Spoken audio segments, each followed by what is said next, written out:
dieser Straße, Strada Nispului de Sus, da kam gestern die Bärenmeldung her. Und die andere Lichtshow kam möglicherweise von diesem Turm.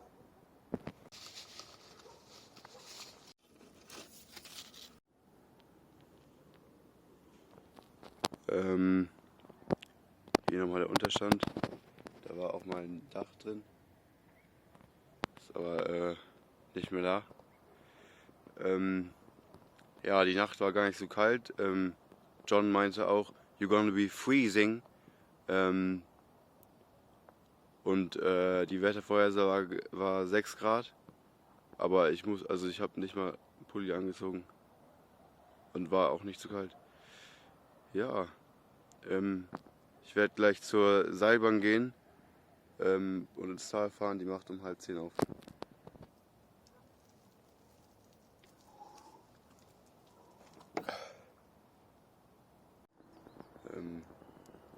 Das ist die Altstadt, der Stadtkern. Da werde ich jetzt als nächstes hin.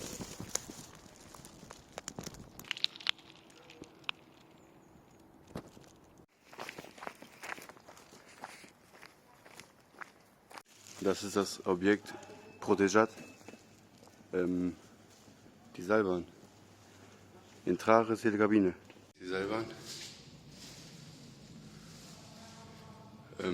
wird aber noch entladen. Okay, ich werde alleine in der Kabine sein, nur mit einem Staff, weil alle noch hoch wollen und nicht runter.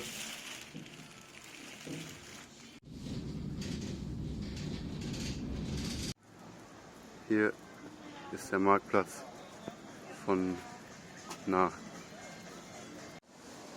Da ist die Biserica Negra, die schwarze Kirche.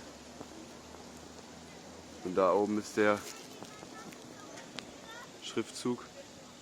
Das heißt, ich habe hier irgendwo an dem Hang gepennt, an der Plattform. Und da ist die Seilbahn. Esse noch den Mozzarella auf und dann geht es zur Straße nach Bukarest. Das ist meine Straße. Ich bin jetzt in Rešnov. Ja, und Rešnov hat auch einen Schriftzug in den Bergen.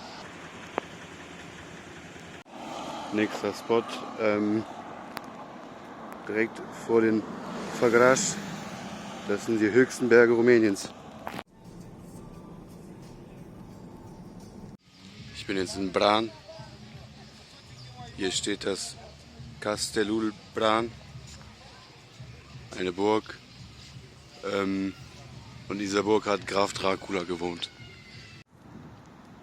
Das ist es. Castelul Bran. Und was man vielleicht gar nicht vermutet, direkt unter der Burg verläuft die Hauptstraße von Brașov nach Bukarest. An die werde ich mich jetzt wieder stellen.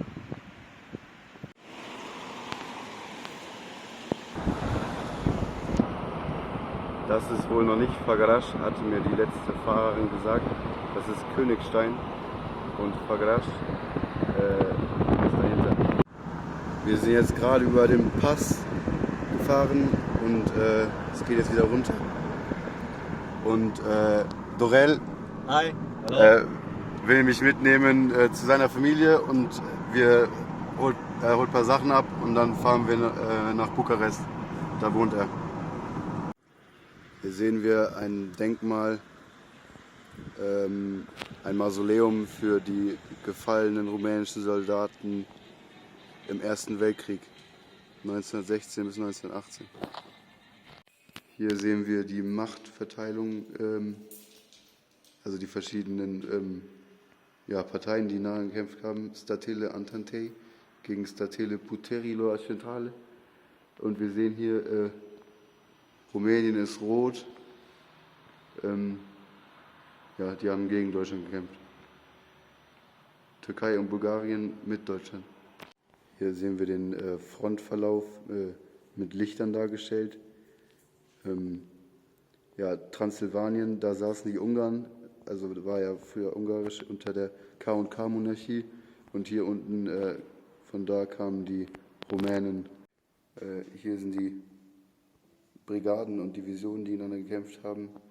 Divizia Bavaresa, also bayerische Austro-Ungarier. Und die 167. Germana. Und hier die Division von den Rumänen, Brigada Călăraș, ja, Divisa Grupul Nămești.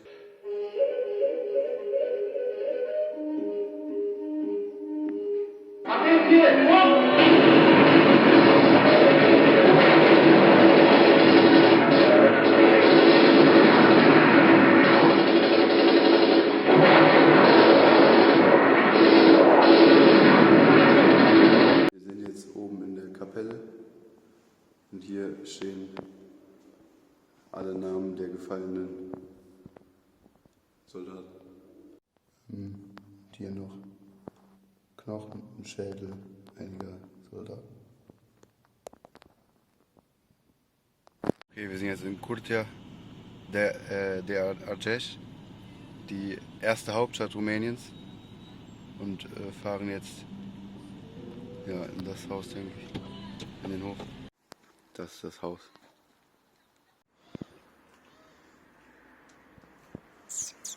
Oskar. Wir haben, ja, es gab was zu essen. Ciorba. Dorel ist jetzt noch, muss tanken, wir müssen tanken. Und werden in 2 Stunden in Bukarest sein. Und dann kümmere ich mich um ein Hostel. Die Zeit ohne Autobahn ist vorbei. Von hier bis zur Autobahn, von hier nach Bukarest und dann noch ans Schwarze Meer ist jetzt Autobahn.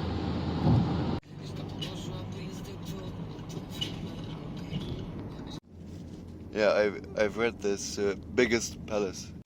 Das ist der Piazza Uniri in Bukarest, der Platz der Einheit. Und da hinten ist der schwerste Palast der Welt. Ich habe es nach Bukarest geschafft. Jetzt suche ich mir noch ein Bett und hoffentlich eine Steckdose zum Powerbank-Laden. Ja, und Dorel war ein sehr christlicher Mensch. Er hat sich bei jeder Kirche, an der wir vorbeigefahren sind, gekreuzigt. Ja, das wollte ich nur sagen.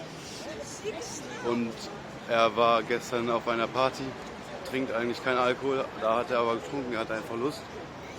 Und am nächsten Morgen hat er Tischtennis gespielt gegen seine Chefin. Und es stand 10:10. Aber er wollte nicht gegen seine Chefin gewinnen. Deswegen hat er extra verloren.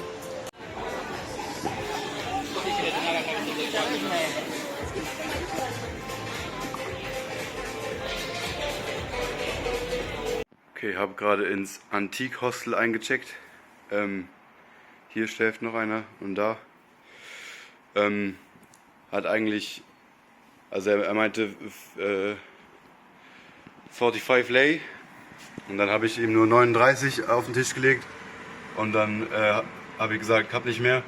Kann ich mit Karte bezahlen? Und dann meinte er, ja, hat sich einfach hat einfach das eingesteckt und ja. Aber Hauptsache ich kann meine Powerbank. Habe übrigens auch keinen Schlüssel oder so bekommen. Ich soll mein Gepäck einfach hier hinlegen. Und wenn ich rausgehen will, soll ich ihm sagen, wann ich zurückkomme, und dann lässt er mich rein. Noch eine Geschichte zu Graf Dracula.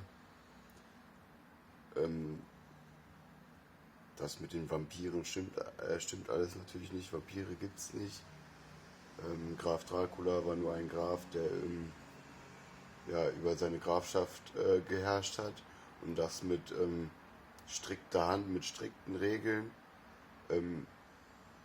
auch mit Todesstrafen für für den Dieb von irgendwelchen Sachen, sodass die Bürger so Angst hatten, dass sie nicht mehr einen Klumpen Gold von der Straße aufheben würden, also klauen würden. Ja. Ja, später hatten die Leute so die Nase voll von ihm, dass sie dass sie ihn töteten. So hatte mir das Dorell erklärt.